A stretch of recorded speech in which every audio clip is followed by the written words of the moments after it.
Hello, and welcome to another episode of Monkey Business, the podcast, and you might be watching this on YouTube, so the obviously video, that gets behind the mindset, the chimp brain, what really creates the kings and queens of their own particular jungles. And I'm delighted today to be joined by Dax Moy. I met Dax, I think, at A-Fest a few years ago, probably about 5 years ago. Yeah. And then we had a really fascinating night out and a dinner through mutual friends in my former hometown or home city of Nottingham. And Dax, I'm going to let Dax introduce himself. He just called me out on really understanding his CV. So I'm playing the reverse psychology card of letting him introduce yourself. But I do know his CV starts with the fact that Dax is an incredible coach who works with royalty, CEOs, elite sports people, celebrities. And yet your CV starts with how at, I believe, 15, you stabbed your father and then joined the forces. So I think I'm going to let you take it from there, Dax, and introduce yourself, please. So I always say that Dax Moy is a really weird guy with a really weird name. So fun fact, there's only one Dax Moy, like literally, if you Google Dax Moy, there's only one combination of that name, right? So yeah. First thing, there's only one Dax Moy. There aren't that many Rosalind Palmers, but there's a few. Yeah, I mean, I came from a very violent background. Kind of, my dad was a Glaswegian gangster, very heavy alcoholic who was a charmer to everyone else, but not so much at home. You know, wife batterer, extremely violent and all this kind of stuff. And yeah, kind of sometime around my 15th year, I woke up to my mum screaming and ended up stabbing him through the heart. I'm also the one who kept him alive, which is one of the reasons why I didn't end up going to prison for life. But I was charged with attempted murder at age 15. All charges were dropped. But because of that, because I didn't really know where life was going at that time. And also because it was already in my plan, I dropped out of school and went to live in Wales for 6 months, running up and down mountains, getting myself ready for the parachute regiment. And I joined the parachute regiment junior leaders at 16. From there, I went on, joined the Royal Marines at 21. So I came out of the army and went across to the Marines, and then I had some time as a reservist. So altogether, I think I did about 20 years in green, 20, but largely as a reservist. As a reservist, I combined kind of in my civilian life, became a personal trainer. In a very short space of time, I became the UK's highest paid personal trainer. Within about 3 years of joining, of qualifying, I became the UK's highest paid personal trainer, with a background in kind of neuro rehab and that side of stuff. Yeah. And then from there, I moved on to, our results were incredible. I owned 3 studios at one point. Our results were incredible, way beyond the industry standard, way beyond what most people were getting. And so I started to get some interest from other trainers and coaches who wanted to know how we were doing it. So I moved into education as well as running my main business. And then from there, kind of over the years, what I noticed was a trend of, you always get those before and after pictures from personal trainers, right? They're kind of here's Mary before, here's Mary after, right? And they're either 30, 60 or 90 days is kind of like the template. And what I noticed was that for 30, 60, 90 days, clients would go like this, and there'd be a massive improvement. But if you went back to them 30, 60, 90 days after that photograph was taken, there was a large proportion, even amongst our clients, which were doing better than most, but even amongst our clients who had regressed. And it would be, sometimes they'd regress even further than the start point. And so there was always this kind of, I can make myself do it, but then I can't sustain the doing of it. Like I don't like, another way, the way I translated that over time, and in my earlier stages, I wasn't mature enough to recognize that. But as time went on, I realized that people can only make themselves do stuff they don't want to do for so long. Yeah. Right. And then there reaches a saturation point and they say, you know what, like I like what I see when I look in the mirror now, but I don't like how I feel when all my friends are going out for drinks and they're going out for dinner and they're doing this and they're doing, like, I hate, I'm really liking what I'm seeing, but I'm hating how I'm feeling. And so they'll regress back to their previous behaviors. And you pretty much deconstructed that yourself then? Yeah. Yeah. Interesting, because I mean, I would argue that perhaps, you know, something like Weight Watchers, their model, that's not dissimilar. Yeah. You know, I believe once they tried to get all the Weight Watchers of the year for the last 10 years together, and they had to cancel it because actually they all weighed more. Yeah. Certainly, or they'd gone back to their weights. And of course, what they would do, and you know, and other organizations, is maybe go, well, we'll have refreshers or we'll have repeat business. But I don't get the feeling you went that way. I get the feeling you dug into the mindset. Would that be right? Yeah, that's exactly what happened. So I started exploring a little bit more of the mindset, and I mean, I don't know where the copy of my book is, but I wrote a book on basically on goal achievement. Back then, I felt it was an extremely simplistic thing. Get people motivated, getting them inspired, give them a bigger goal, to borrow from cynics, kind of big enough why and all that kind of stuff. And I certainly don't disagree with that. But I thought it would be as simple as get people inspired enough, get them motivated enough, give them a big enough why, and they'll push through and they'll love life and everything that it entails, right? Yeah. And it worked. Because that's you. Yeah, because that's me, or that was me. Right? Yeah. And that's the important distinction to make. So up until that point in my life, anything I wanted, I got through sheer guts, drive, hard work, commitment. Just make yourself bloody do it, right? Yeah. And so I thought if I could instill some of that into people and kind of teach them how to be in touch with their kind of inner desires in a better way, that they'd get better results. And they did, and they sustained them longer. But so now instead of 30, 60, 90 days, it was kind of like up, 180 days, but then we still see the drop off. Yeah. And I'd go, bloody hell, so what's happening here? And I could never quite get to it. And I studied more and more books. I mean, if I was to spin my camera around here, you'd see I'm surrounded by books over here in my man cave, right? This is just a fraction behind me. Yeah, right. And, I read a hell of a lot. I've been to all the courses and seminars and workshops and all that kind of stuff. And it was talking about, how to motivate people, inspire people, all of that kind of stuff. And yet there always seemed to be this same thing where you'd reach saturation point and you go, you know what, enough's enough. I'm fed up of paying the price, and what I'm getting back in return, like think of it like an investment. What's coming back in return isn't enough for me to sustain this just to look a little bit better than some of my friends do, or look a bit better than I used to look. And then I was given the incredible gift of post-traumatic stress disorder. I was in a tsunami, and with my family, and kind of we were literally walking onto the beach when the wave came in, and we got away intact, thank God, right? So we all got away absolutely intact. I'm sorry? In Sri Lanka, was it? In Thailand. Oh, in Thailand. Thailand, yeah. And so, but then we got the kids back to the room, and I spent the next kind of 3-4 hours out in the water, carrying bodies and babies and holding bits of legs together and doing CPR and dragging people out from under the water, all that kind of stuff. And I got through that day, and I got through the subsequent 7 or 8 years absolutely fine. It was like, I was shook up by it, and I had memories and things like that, but it didn't really faze me that much. It was kind of, I think probably the military background and the medic training I'd received and all that kind of stuff. I was just like, okay, it is what it is, get on with life.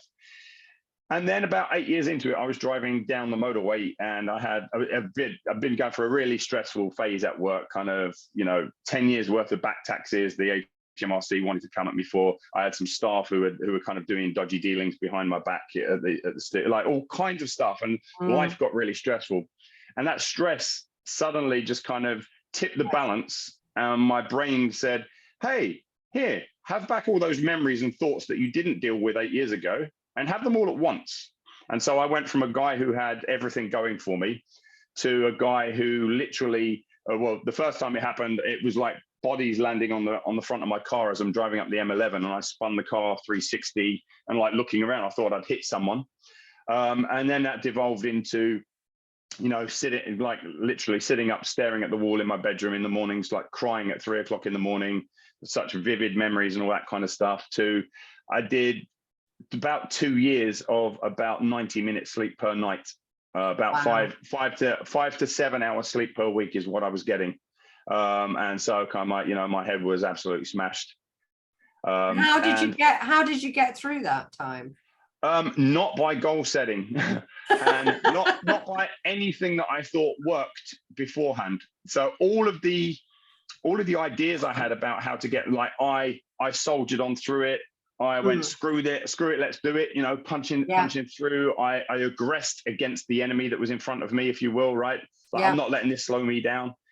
And it slowed me down, and it killed aspects of my business, and it kind of cost me aspects of my reputation. A lot of people are really, really understanding, but they can't be understanding for 5 years when your performance is going down, put it that way, right?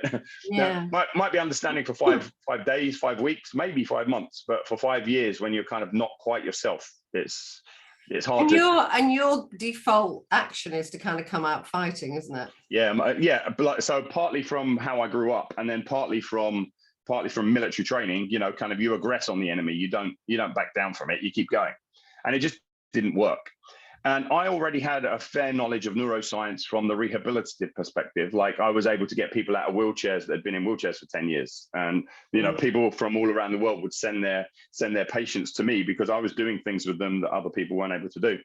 And so I thought, you know what, something in neuroscience has got to be able to explain to me why I'm not able to get through this, why I'm not able to overcome what I'm going through. And so I basically turned myself into a student for several years of digging deeper and deeper and deeper into the neuroscience of mindset, as opposed to the popular psychology, I'm definitely not knocking anyone, right? But kind of most of what we see out there in the coaching world isn't necessarily neuroscientifically based. It's a bit like, to use, it's probably a politically incorrect term, but I'm going to use it anyway. It's like the game Chinese Whispers. Someone tells you something, and they go, oh, I did this and it worked for me. And they tell someone else, and they tell someone else, and they tell someone else. I would agree with you. I mean, I had a background in coaching. I did Tony Robbins PR. Yeah. I trained in NLP and hypnotherapy in the 90s. I had Bob Bays in my business, who really was the genius behind a lot of Tony's work. I worked for a training and development company, but I was never a coach per se. And then I became a therapist. And obviously I'm trained in rapid transformational therapy. And that is a combination of clinical hypnotherapy, CBT, NLP, psychology, and neuroscience. Yeah. And then I came to coaching as a career, if you like. So I agree with you. I will always come to my coaching from that basis in the neuroscience. And I'm a great wordsmith like you. And you're right. I see it and I think, yeah, interesting. I'm with you. Sometimes it's version 8 of the Chinese Whispers, isn't it? Yeah. I mean, I get it. Like, and so now I'm able to make a clear distinction between, like, well, because hold on, Dax, because you were doing, Tony Robbins, and you were doing Bob Proctor. Like, Bob Proctor was one of my mentors for a while. I worked directly with him. You're doing all these things. You're reading the books, and until PTSD came along, you were saying to yourself, this is the best thing since sliced bread. Yeah. Now suddenly you've got PTSD, and you're going, oh, that stuff's crap, and it doesn't work, right?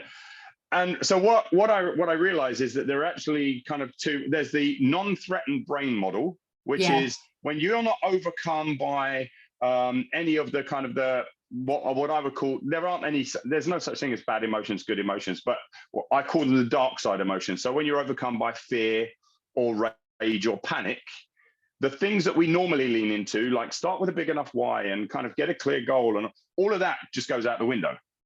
When you're overcome by fear, rage, panic, all you've got to do, all you've got to put your focus back into is saying, what does the brain want right now? And not, I'm overcome with fear, rage, and panic, so that's a bad thing. But what purpose does the fear, rage, panic serve that I'm not fulfilling? Like, there's a part of it, it's signaling me something, it's telling me something, it's saying, deal with it. It's a bit like, I always describe it to clients, it's a bit like you're driving down the motorway and the gas light comes on, right, on your car. It's not doing it to piss you off. It's not doing it to kind of make your life terrible. It's doing it to say, look, you've got probably about 50 miles left in the tank, pull into a gas station, top it up, and then you can get on with life again. And if you ignore that and you just go, you draw over it with a black marker or put tape over it because you don't like seeing the gas light come on in your car, don't be surprised that you break down on the motorway and now someone's got to come and pick you up at 3 o'clock in the morning. You've got to pay hundreds of pounds to be picked up, right? There's a cost to ignoring the signal. So Similarly, that was, yeah, that was the big gift from PTSD then for you, really, having that level of clarity, and seeing what it did to you. And I suppose now you're saying them for you. Yeah. So you took it, and once you'd analysed it and worked it out and lived with it, you're now able to really, you know, pay that forward, if you like, with your clients. Absolutely. So the idea that the brain simply is operating from a series of needs. It's got a bunch of needs that have to be met, and like meet them, and then all the signal lights go back off again. Don't meet them, and the signal lights just get louder and louder and brighter, and like the beeping and the flashing and everything just goes on and on and on. Is this why? And I've got a feeling it is. So I had a look at your website, and like everybody, you've got some lovely affidavits. And I think the key message of the affidavits, the endorsement from, and I think a lot of them are coaches, because you are a coach's coach, which is also an interesting issue. But it's within 15 minutes of talking to Dax, I had more clarity about my goals, about my life, about my business. And I also left the call either inspired and excited, or calm and not feeling overwhelmed anymore. And I thought, well, that's pretty darn good. So how do you do that, Dax, in 15 minutes from somebody you probably have never spoken to before? I guess the easiest way to put this is I ignore most of the things they think they're on the call for. Okay. And and I go straight to them as a person and what's going on with them. Like a simple way that I begin every call is, how do you want to feel by the time we get off of this call? How do you want to feel? Right? And they'll describe it to me. If it's a bit flimsy and it's a bit thin, I'll ask them to kind of, okay, lean into that, kind of exactly how you want to feel. But you've got me on this call for the next hour or whatever. Like, how do you want to feel by the time we get off? And then I'll deconstruct that, and I'll say, so why aren't you feeling that way right now? Right? Why aren't you feeling that way right now? And then very often, like if they've got onto the call because of something that's going on with their business, they'll start saying, because I'm not making enough sales and I'm not making, and I'll go, yeah, that's great. Why aren't you making enough sales? Because I'm not showing up. Why are you not showing up?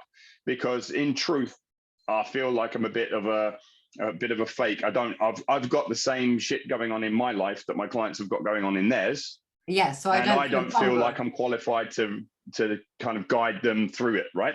And so you start deconstructing that and getting back to the truth of every single coach that comes to me thinks that they have a business problem, for example. Now, I'm not a business coach. I've always tried to make that clear. I've helped coaches make a lot of money, but not because I see myself as a business coach. If I could pick you 20 people who are better at Facebook ads than me, 20 people who are better at copywriting than me, 20 people who are better at kind of how to build your websites and all that kind of stuff, right? Yeah. Easily, I could find those people for you. And even if I sent you to them, you probably wouldn't make that much progress, because your problem is never a business problem. It's always a personal one. It's exactly. about who you the block's are. There, isn't it? Yeah. And if you don't remove that, then everything else is just rearranging the deck chairs on the deck of the Titanic. Yeah. And so like one of the ways I describe it is that I won't allow the people that I'm working with to lean into the story that they're using that keeps them stuck.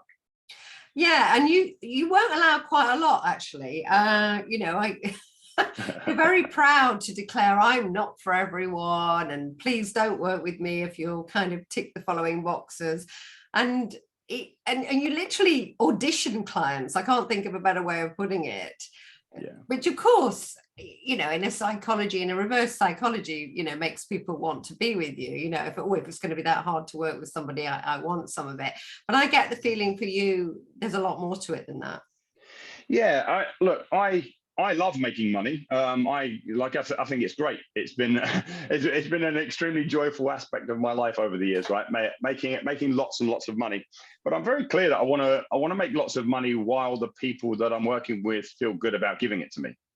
Yeah. I never want to take money from someone and have them go away and go, yeah, it was all right.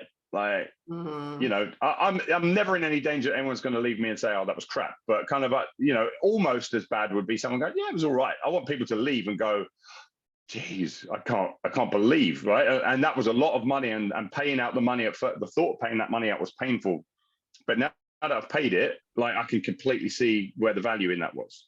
So I set people. I think unfortunately there's three types of ways that we tend to approach coaching. We approach it. There's one group that approach coaching as more like the savior, right? No matter who knocks on the door. And I don't think it's out of arrogance. I think it's out of genuine hopefulness, but kind of sometimes there might be a bit of arrogance sneaks in. Whoever knocks on the door, no matter how far down the path they are into the dark, we go, yeah, I can get them out of that. I'm good enough. I can pull them there. So we show up as a savior, and the savior ends up dragging and pulling, cajoling, and like, come on, Ros, you could do this. Come on. Follow me, babe. Come on, keep coming, right? And we end up as the savior. We burn out because we're doing all the dragging and the pulling. Yeah, absolutely. And also they cop out. We burn out, they cop out. The only time I fell out with a client was when, you know, and again, that was a learning for me about not being super clear about what she was getting and what I was bringing. And it was like, well, you didn't hold me accountable. It's like, well, hold you blinking self accountable, you know. Like, I'm not here to hold you accountable. She was like, oh, I thought you were an accountability coach. I'm like, you know. So and so I say that to clients from day one, like, I'm not here to hold you accountable, right? I'm the same. I am the same. I describe it that I work with grown-ups. Only children need to be told to brush their teeth and put their socks on in the morning. I'm exactly the same. I was like, I am not the coach for you. You know? So if you think of it like a triangle, so we've got the savior here, right? And then on the other corner of the triangle, I see the salesperson type of coach, right?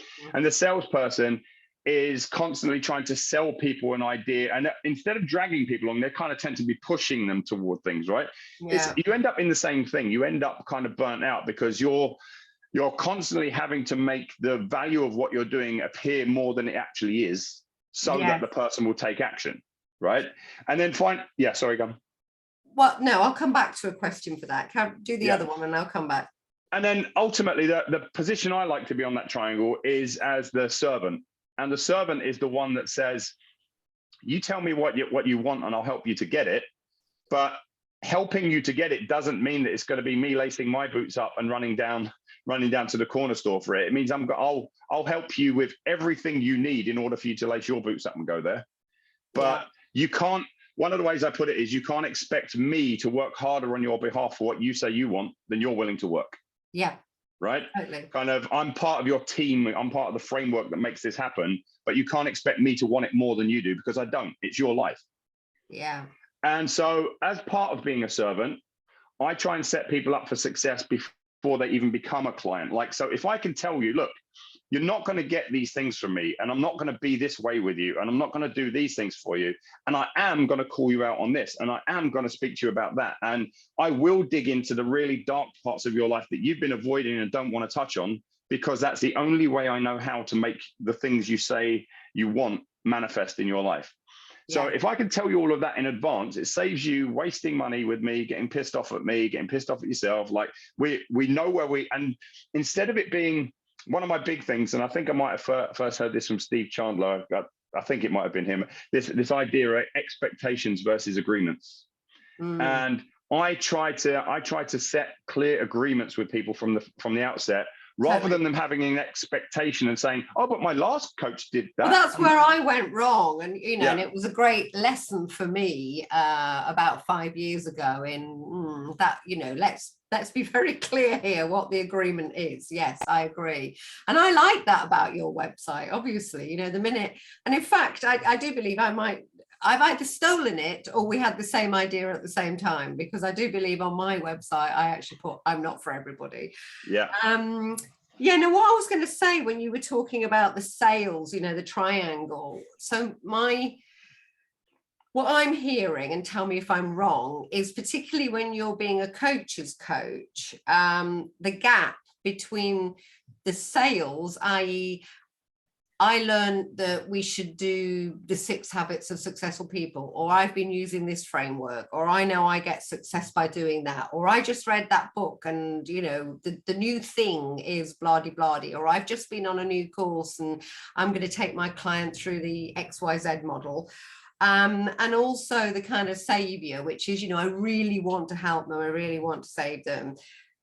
There lies exhaustion, there lies disappointment for the client as well, because if you're always just rolling out a model, it's not necessarily bespoke or right to them.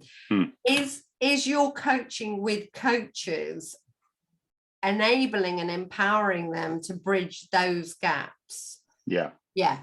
Yeah, exactly. So when I am working with a coach who, let's say, the reason they've come to me is to improve aspects of their business and become more profitable. When I'm working with them, it's to help them design a system that is as true to themselves as they can possibly be. So it's not. So we literally deconstruct. So you can have all your ideas and your training from everywhere, but now we'd be saying, well, how does Roz say that, and how does she feel about that, and which principle for you? Like, so I like to work a lot in principles because. Kind of, I've got this thing that I'm constantly saying to my students who come on my courses and my one-to-one coaching clients, and it's methods are many, principles but few. Methods often change, principles never do. Right? So we're always going to get enticed by new methodologies that come along, and it's right to some extent that when a new methodology comes along, we do explore it and we embrace it and we pull in the bits that work. Right? But never at the expense of the principle. So what is the principle that I'm trying to share here at this particular point of my practice? What's the principle that I've built my business on? What's the principle that I run my coaching standards through, right? And so if you can start from principles, you can, even if a completely new method comes along next year that kind of, you think, wow, that's so much better than something I'm doing in this area. All you got to do is kind of lift out that methodology and insert a new methodology, but the principle still holds true. Yeah, it's like the bedrock. Yeah, and that's what, one of the things, when I'm working with people, they'll say to me, like, they've been seeing me in social media for over 20 years, right? Kind of, I was on social media. I had a 15,000 person following before Facebook ever came on the scene. I used to use, I don't know if do you remember Ning? Do you remember the Ning communities? Ning. No, right. I don't. Right, it's old news now, right? But Ning then went on to become Mighty Networks just recently. In the last few years. I know, because I'm in your group on Mighty Networks, so I know you're there. But yeah, I had 15,000 people back there, so I've still got people following me from 20 years ago who are saying, one of the things that I didn't quite appreciate as I was going through, because I was always looking for the new shiny thing and grabbing that and grabbing that and grabbing that. But if I look back, I can see how you've evolved over the last 20 or so years, but I can see that you're still saying the same things that you were saying 20 years ago. And right. So instead of that being a negative, like so many of us think we have to keep reinventing ourselves. No. Instead of it being a negative, it becomes a positive because somebody looks at you and says, you haven't jumped on every bandwagon that came along for the last 20 years. It's what I call the lettering in the rock, Skegness. Yes. All the way through the rock, wherever you cut it at whatever time. Yeah. And I said something on Facebook recently, which was probably a little bit more controversial than I normally say. And somebody kind of put, ooh, look at you, kind of. And it was quite lovely because I was able to find an old cutting from PR Week, because, my background is PR and I ran a PR agency, where I had been criticizing Max Clifford and the media, really, and untruths and spin doctors from about 1999. So I was actually able to put, I've been on this page for a really long time. Yeah. Can you say that again, that little kind of saying you have about principles? Yeah. Methods are many, principles but few. Methods often change, principles never do. And there's a great saying my dad taught me, my wonderful dad, my late dad, which is a principle isn't a principle until it costs you money. Right. Ain't that the case? And so I wanted to talk about issues, because one of the things I love about Mighty Networks, I love about your website, and I love in my own life, is really talking about things that really matter. And I was looking through, I didn't even need to look, but I did, because I follow you anyway. And I wanted to just address, because I think it's incredibly relevant for the world we live in and the times we live in, your couple of blogs. One was on othering and one was on doing the right thing. And I'm going to kind of just throw that over to you, because I think the question I'm asking you. And in fact, I think the two are very related, because Othering is about that kind of herd mentality of making somebody different or wrong or excluded, or, you know, we feel better because you're over there and we're all saying, you know, you're blue, we're red. It's much deeper than that, and I'm sure you're going to explain. But doing the right thing as well is back to the principle isn't a principle until it costs you money. Sometimes, how do you maybe do the right thing, but also tread what's the word I'm looking for? Not a safe path, but, you know, a path from love, really, a path from integrity, but also not the angry bear coming out the corner and fighting. So I'll start with the second part of that, which is the doing the right thing. And I'll be really, really clear. I'm not setting myself up here in savior mode and thinking that I know what the right thing for Roz is or anybody else, right? I've no idea what your right thing is. I just know mine. Most people have no idea what their right thing is because they've never sat down and defined themselves. They don't know. The way I describe most of my coaching is the first phase, the first principle is to help people understand who they are. Yeah. Because we're a kind of a mishmash hodgepodge of a million different ideas that we grasp out of thin air as and when it suits us. And then another time, a very similar situation will arise and we'll grasp a different idea and we'll say, well, that's who I am, right? And part of that is natural. We are different, you know. Put it this way: when I was on exercise with my commando mates, what came out of my mouth would be very different to when I was meeting with my aged nan. I'm right? the ultimate chameleon, Dax, didn't you know? You know, I've worked with royalty and pop stars and celebrities, and I've stood in the slums of Mumbai with people who own a tarpaulin and all the rest. And of course, you do have to adapt to the circumstance without selling your soul, so to say. Right. Yeah. And so that's where principles come back in again, right? Only in human beings, we generally tend to lean into principles within several categories. So the first category is our morals, right? And it's the exploration of our morals. Morals are just shorthand for what most of us think is good and bad, right and wrong. Yeah. And somebody else told us that, and we grew up accepting it, and that's fine because as children, you're supposed to do that. As adults, if you haven't re-explored your morals since you've become an adult, then you haven't really become an adult. You're still living through your child framework. And if you still live through your child framework, you're very likely to be childish when you come up against a conflict with your morals. Yeah. And that childishness is going to be lashing out, othering, pointing the finger, calling everybody else bad, saying they did it, they took my bike, and all that kind of stuff, right? That's our childish version. So kind of I make a distinction between being childish and being childlike. Childish is reactive. Childlike is playful and fun and curious and explorative. And most of us aren't really doing that with our morality as we age. We still lean into exactly the same morals that our parents and our organizations and our churches and our religions and our social cultural kind of frameworks gave us. Yeah. And we try and step through life carrying that morality, but without ever re-exploring it. I talked about this yesterday on a talk I gave, actually, and I did Nick Vishen from AFESTs. He sums them up as rules. He calls them bullshit rules. Yeah. They're the bullshit rules, the rules that we live by, and we've never questioned, do these rules work for us? Are these rules congruent with who we are? Right. And so like, and I would agree with at least partly with that, right? But some of them we may still decide that we want them. We go, no, I like that morality rule, if you will, right? I like that one. I want to keep it.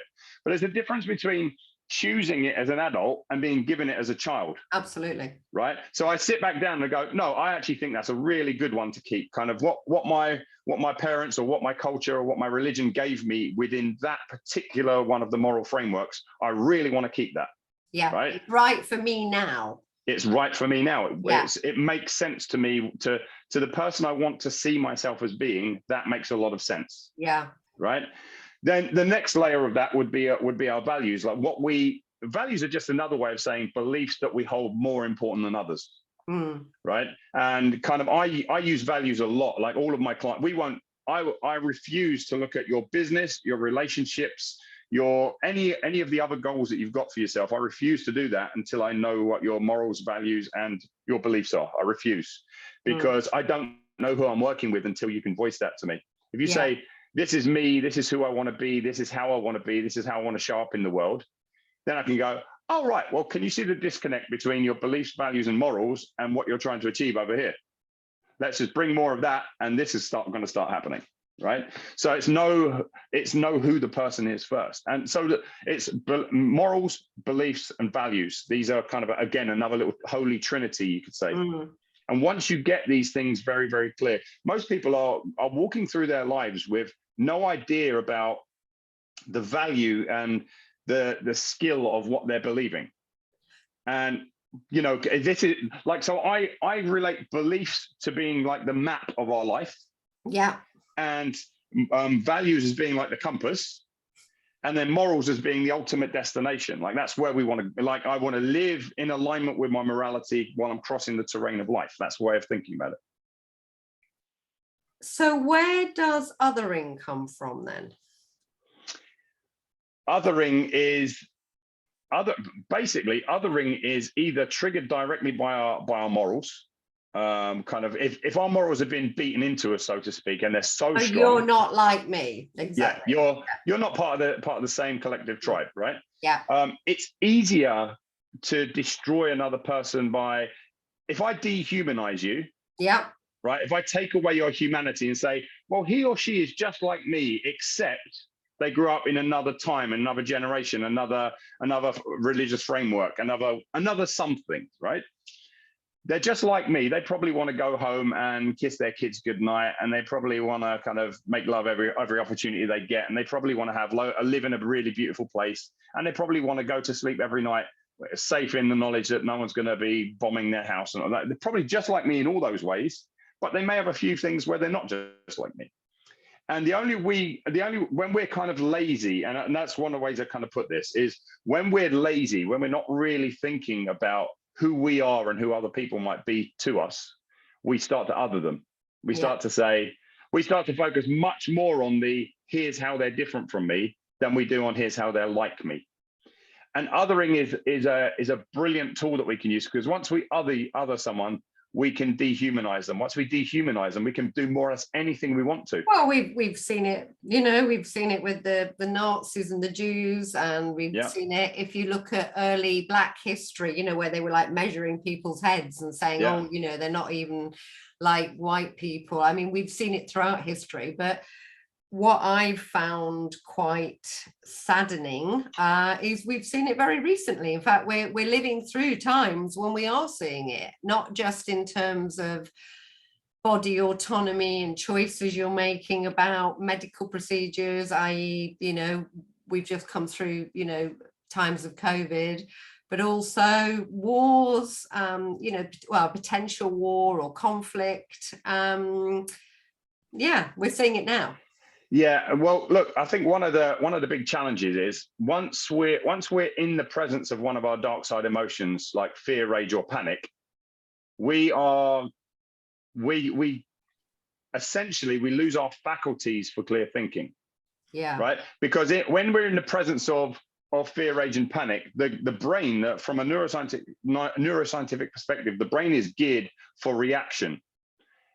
So these are pre-written programs that says, oh my God, you're terrified, and thinking our way through this might take too long. So let me just give you the reaction so you do this automatically and you're spontaneous with it, right? Yeah. Which is great when you're in the presence of a genuine life-threatening instance. It's not so great when it's not life-threatening to you, or it's not immediately life-threatening. And so one of the problems is we're terrorizing the population, you could say, with all the COVID stories and the. I don't really care what side of the fence anybody that's listening to this is on. I'm not telling you what to believe. I think me neither. 100%. I've never come down on any side. What I'm interested in is why people make their choices. Yeah. What goes on up here to make them make their choices. And I'm also interested, because I do have a media and PR background, in fear porn. I can't think of any better way to put it, Dax. Brilliant. That, if you literally are watching that agenda day in, day out, of course you're going to go into a place of incredible fear. Yeah. Fear porn is a brilliant way of putting it. And that's basically what we've been exposed to for at least the last couple of years anyway, right? But you know, it goes on and on and on. Like it's not something that is new to COVID. But you know, staying on the topic of that, if you're being exposed to this is how many people in your town, city, country have died this week, and you're likely to be one of them if you don't get this thing, or if you don't get another one of these things, or if you like whatever the storyline is, if you're exposed to that, it's very easy to think that you're able to sit back and make you know, cognizant decisions, and kind of that we'll call ourselves being informed, but we're not. We're really not. No. What we are is we're being extremely reactive. We're being triggered. We're being triggered into a certain, and you know, coming from PR, and certainly people that are, you know, I've worked with people who are very high level advertising people, and they know how to use the triggers exactly. Of course. We're not going to say that. It's called widening the gap. Right. You know, so, you know, here's my pain, here's my problem. How do we make it worse? Because if we make it worse, we sell more of what our solution is to you. Also in terms of the media, you know, and I'm not here being pejorative about all media, but we do know that, you know, the adage, and this is back from the 80s, because I thought I was going to be a journalist, and the adage then was, if it bleeds, it reads. Yeah. You know, so you don't put on the front page of a tabloid, oh, everybody's having a lovely day today. So one of the kind of acid tests that I put myself against in many different situations is a question, and it's a question that's really simple to use at any time when you're particularly when you're emotional, but at any time, and it's, is this who I said I'd be when this happens? Ooh. Right? Is this who I said? And so this can be for both. You could say the light side and the dark side, right? And there's a year in my life that I call the year of being a dick, right? Right? And the year of being a dick, I was about 5 years into being the highest paid personal trainer in the UK, and I was on Richard and Judy, and I was on This Morning, and I was on GMTV. Like I was in all the magazines and newspapers, and I was in the Washington Post, and I was brilliant.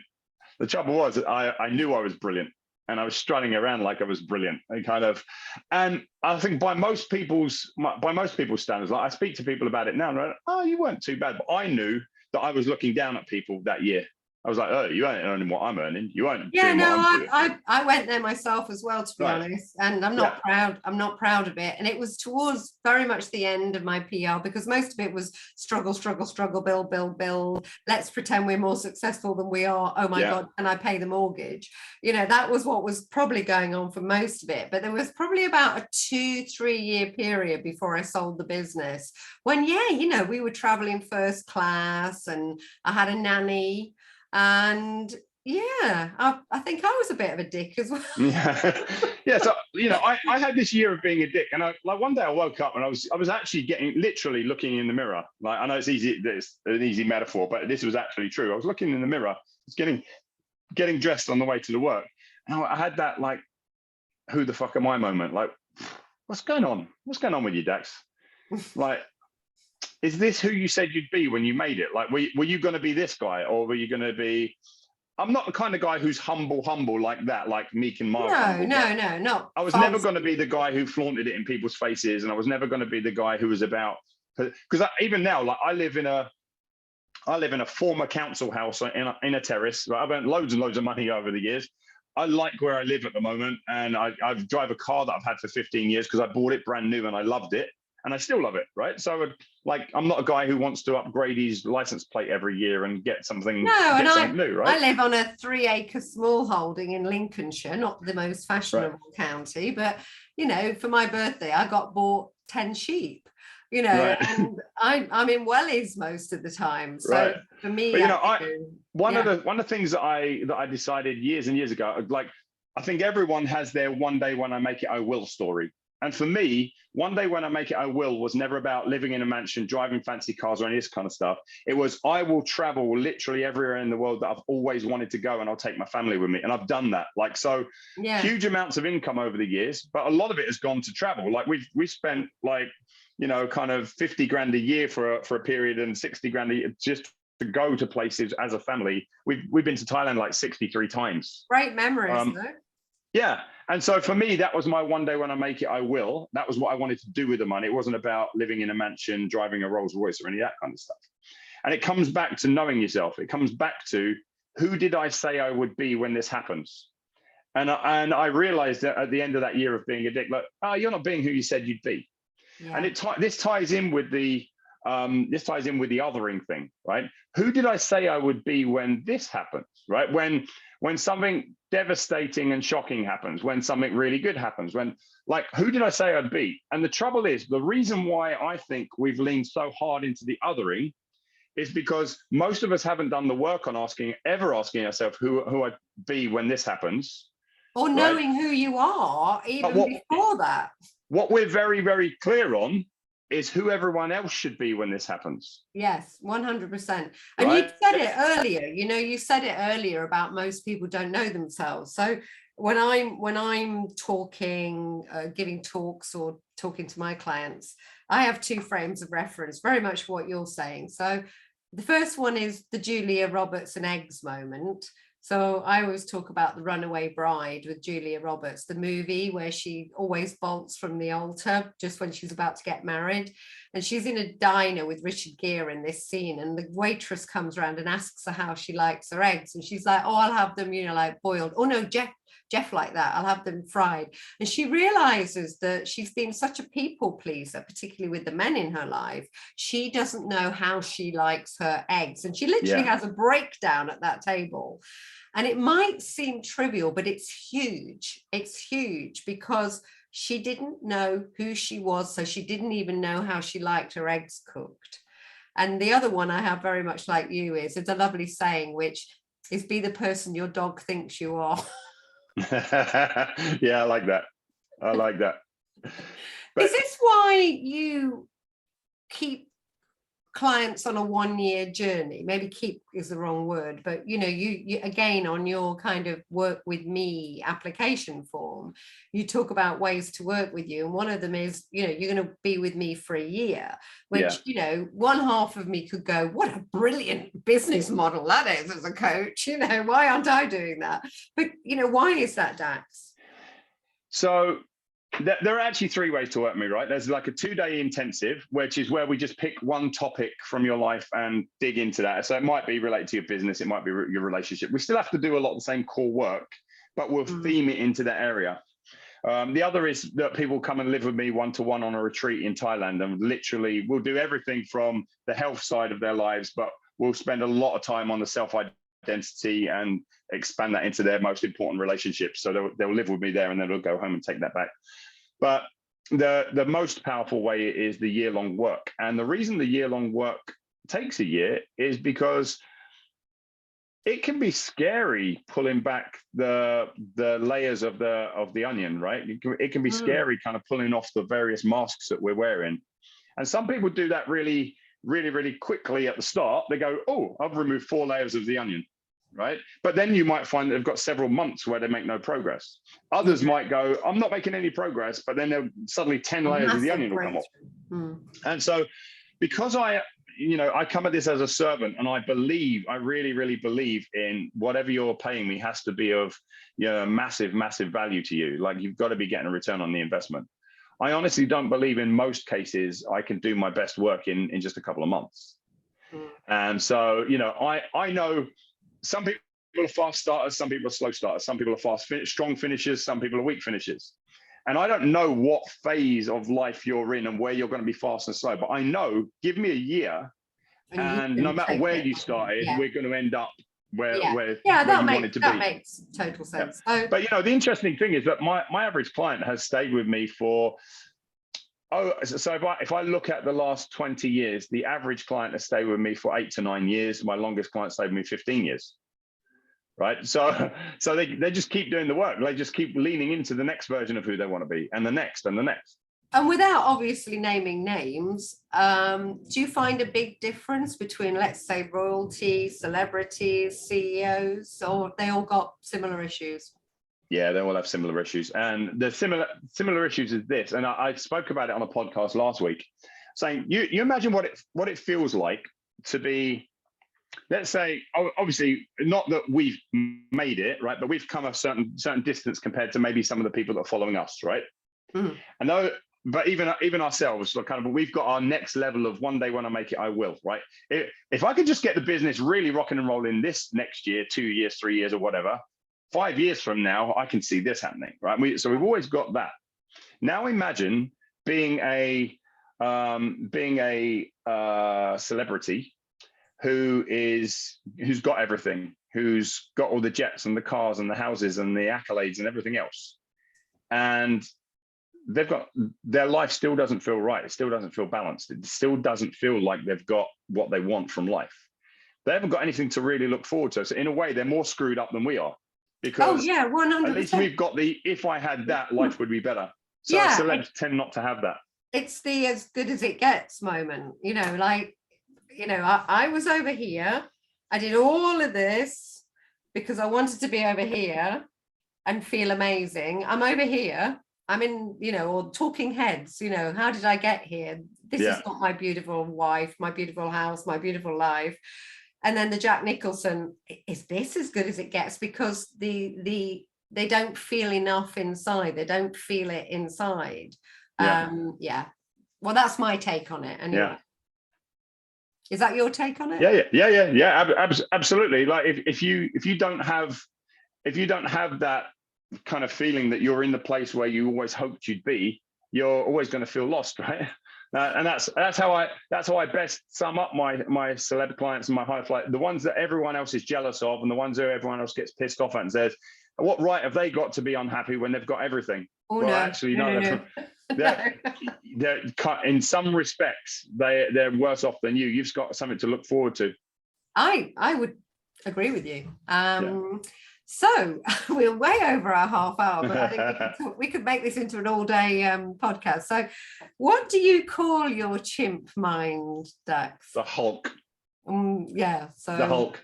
My natural tendency is toward anger and rage when I get chimpified. So I don't tend to respond to many things with fear, with like flight or freeze. Mine is fight. So I have to rein the Hulk back in again and go, whoa, a punch in the face isn't the best. Whether that be a real punch or a metaphorical punch, but a punch in the face isn't the best solution to what's going on in front of you right now. Kind of calm the hell down and back off and get back to being human before you answer this. And is there a question I haven't asked you that maybe you'd like to ask yourself?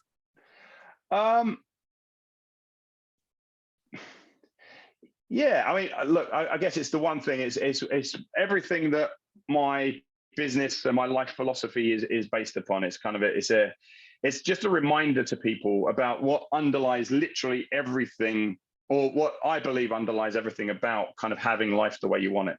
And it's that you don't have to be more than you are right now to be happy, successful, and free. But if that's ever going to happen for you, if that's ever going to come true, you have to be all that you are. And most people aren't being all that they are. They're showing the world parts of themselves. And if you just showed up where I'm profane and profound. I'm kind of I'm wise and I'm stupid. I'm kind of really, really serious, and then I'm really goofy. I'm all of these different parts. And if I can just lean into letting the world see all of it, then I'm going to have a much happier existence. And I think most people's problems come from they think they have to somehow be more than they are. They're like, I'm not good enough in these areas. It's never a case of not. We can always improve. It's exhausting. So it's never a case that we can't improve in certain areas, but it's a case that have you shown the world all of you? Like, well, it doesn't have to be stark bollock naked kind of thing, but like, are you showing the world as close as you're courageous enough to be? Are you showing the world your naked self? Are you saying what you really believe? Are you sharing what's true for you? And I think most people aren't. Yeah. So if anybody's been listening who either doesn't want to be a dick anymore or wants to find the best, most authentic, incredible version of themselves, how do they get hold of you? Well, I'm on social media, kind of, so Facebook quite a lot. Like I said, there's only one Dax Moy. There's only one Dax Moy. There's only one Dax Moy, so it's kind of easy to find. DAXMOY. Yeah. But yeah, there's daxmoy.com. Where I train trainers and coaches for the coaching is on mindmapcoach.com, and Enlightened Coach is my community for coaches. Thank you. I think we could definitely carry on this conversation. I'm going to have you back again. It's been a pleasure. I'm sorry I talked across you a couple of times. No, not at all. I've really enjoyed it. It was just such a great conversation. I was like, I really want to join in. I probably will get my interview badge rescinded after today. But it's just, I love a conversation, and this has been me too. Fantastic conversation. So thank you. So Lovely. You've been listening to Monkey Business. I'm Rosalind Palmer, and my guest today has been Dax Moy, the one and only. Thanks very much.